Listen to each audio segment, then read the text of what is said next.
Hello everyone and welcome to the channel. So in today's video we will be talking about the match between Getafe and FC Barcelona. And so finally we are back with club football after so long. After waiting for 1 to 2 weeks, we are finally back with club football, and I'm super excited to see Barcelona back on Saturday. I can't wait for club football to be back in general. And after seeing the results with the national teams, seeing how teams like Holland, Germany, Argentina and many other teams were struggling, and seeing the final result and then having some players come back with some illness, I feel like this national break should have never happened in the first place. But we're here, club football is back, and I'm fully focused on this. And our first match back is going to be against Getafe. We will be away. We know that Barcelona is going to have to fight for this win. Getafe is not an easy team, and so we do have a lot to discuss in today's video. So there has been a very interesting report that did come out about 24 to 48 hours ago. It did explain that Koeman was insisting on rotating this squad because throughout this international break, many players were being used within the Barcelona squad, like De Jong, Griezmann, Messi, Coutinho, and so it does only make sense to rotate this team right now, especially when we do examine Barcelona's brutal schedule for these next 3 to 4 weeks. Right now we are scheduled to play every 3 to 4 days, and so it's going to be very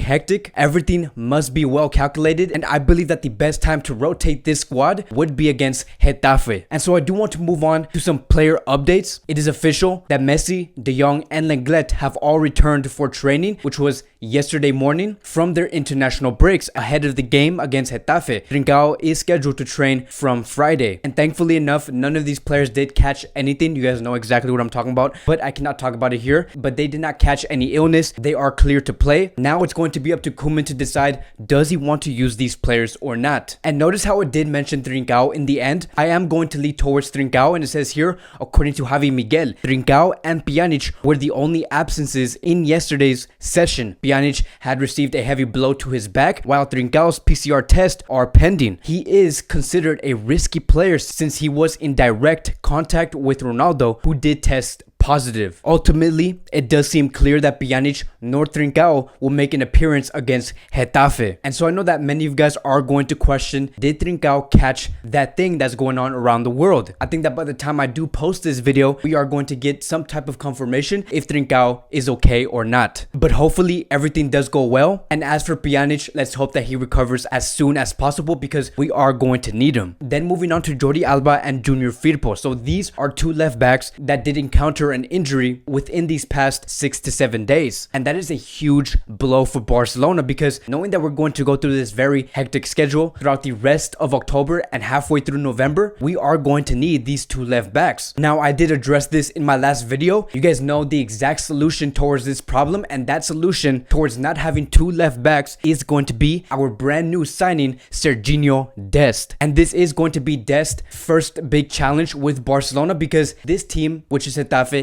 is not going to be an easy match. And so let's hope that Serginho Dest does do extremely well in that left back position. He has trained enough under Ronald Koeman throughout this international break, and so he should have some idea on what to do when he does track back or go forward. But hopefully in the end, he does do well. And now I want to move on to Dembele. And this is where it does get very interesting, right? Because there was a very interesting report that did come out earlier today, and it was talking about how Dembele was being commanded by Ronald Koeman to train for a second time throughout the day. And keep in mind, this was not Dembele telling Koeman, let me train for a second time because I do want to get better. Dembele did not volunteer to train a second time. Ronald Koeman told Dembele, you're going to train a second time. Now, I'm not here to question Dembele and say that Dembele does have problems. I think that right now, if Dembele did train for the regular training session, then he is doing what he is supposed to do. Who I do want to question though is Ronald Koeman, because could we be seeing and witnessing a game plan or maybe an agenda for Dembele? And this doesn't necessarily have to mean a bad thing. This is a good thing. When I do mean an agenda, I do mean that Koeman has a specific strategic game plan for this player. And so let me explain. I don't know if you guys have noticed, but ever since Ronald Koeman was appointed as the coach of FC Barcelona, there has been this very standout relationship between Koeman and Dembele, because we went from Koeman using Dembele within those first 1 to 2 matches, then he decided to not use Dembele and say that Trincao and and Pedri give out those defensive qualities that Dembele cannot give out. There has also been a sense that Koeman did want Dembele out and go to another team or be loaned out,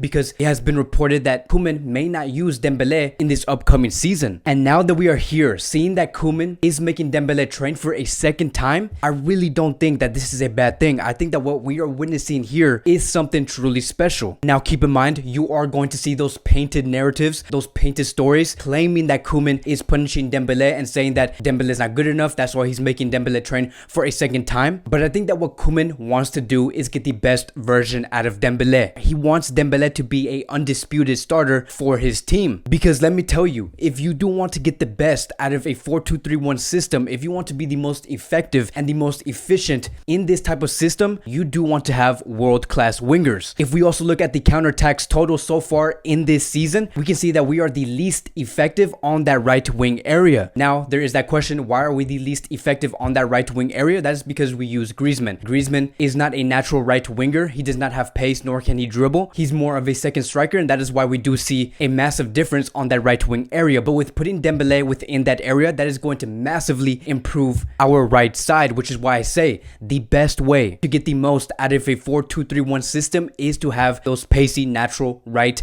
to left wingers. And so to me, what I'm seeing is that Koeman does want to find the cure for Dembele and for this 4-2-3-1 system, which is now going to lead me to my predicted lineup. What is the lineup that Koeman needs to place against Getafe in order for us to perform the best? And so here's going to be my starting 11 against Getafe. I do expect to see Serginho Dest on that left back area. Keep in mind, we're not going to have Jordi Alba nor Junior Firpo. And then as for our center backs, I do expect to see Piquet and Araujo and pair up. I'm only saying this because Lenglet did play many international matches. We do need to rotate. Lenglet does need to rest, and so I do expect to see those two right next to each other against Getafe. Then moving on to the right back area, I do expect to see Sergio Roberto. Keep in mind, Sergio Roberto did not play in the previous Spain match, and so I do expect to see him there. And then as for our double pivot, this is where it gets very confusing, right? Because I was going to go with Pjanic and Busquets to play within that double pivot, but because Pjanic did encounter a back injury, I don't see Pjanic playing against Getafe. I don't even see him in the 22-man squad, and so I am going to go with De Jong and Busquets starting in that double pivot. And then as for our four attackers, I do expect to see Coutinho be in the middle of the whole thing, and then having Ansu Fati on the left wing area, and then Dembele on the right wing area, like I did discuss earlier in this video. Dembele is going to be key to this match if we do want to win. And then as for our striker, I don't see Messi starting in this match. We may see him later, but I do see Griezmann play in his second most natural position, which is the striker position. And then going into the second half, maybe in the 60th or 70th minute, I do expect Koeman to make many substitutions to rest these players going forward. And so I do expect to see De Jong and Busquets continue to play in that double pivot. And then as for our four attackers, I do want to see Puig being switched in for Coutinho, Pedri in for Ansu Fati, and Messi come in for Antoine Griezmann. If we can end the match with a front four like that, with Puig being right behind Lionel Messi, I would be the happiest fan on earth. I would love to see Ronald Koeman place a team like this. But keep in mind, this is going to depend on how the game goes. If we're losing 2-0 or 3-0, we may not see that. But if we're winning comfortably and winning maybe 2-0, 3-0, then I do expect Riqui Puig to participate in this match. And so here's my final verdict for this game. Barcelona has not lost against Getafe since 2011. But what I do want to point out is this. In the previous 6 matches against Getafe, we have scored no more than 2 goals. This is basically a summary that is telling us that every time we do face against a tough team like Getafe, it is going to take a lot to pull off a convincing win. But I think that if we go for what we have discussed, which is to use Dembele and utilize him extremely well and get the most out of this 4-2-3-1 system, we can get better results, because this is a team that has been re-innovated, and we have seen that in the past 3 matches. We have been pretty convincing so far. I think that we are better than the previous Barcelona already, because with Koeman reinstilling that press with Barcelona and solving the width problems with Dembele and Ansu Fati and reigniting players such as Coutinho and Lionel Messi, I really do see this rejuvenated Barcelona pull off a win against Getafe. So here's my final predicted score. It is going to be 3-1. 3-1. I do expect Koeman to get it right. I do expect Koeman to get the starting 11 right. I think that if we rotate correctly, we can get and pull off a very convincing win. And so that is the direction I'm going to go for. It's going to be a 3-1. It's going to be very exciting. Again, I cannot wait for club football to be back. There's going to be many games to watch. And I do want to remind everyone that I do have a second channel. It's called Barca Season 2, which is going to be explaining the tactical side of things, or when I do need to post a second time within a 24-hour time frame. So thank you guys so much for watching. If you guys are new here, welcome to the channel. Please like, subscribe, comment, and I will see you guys in the next video.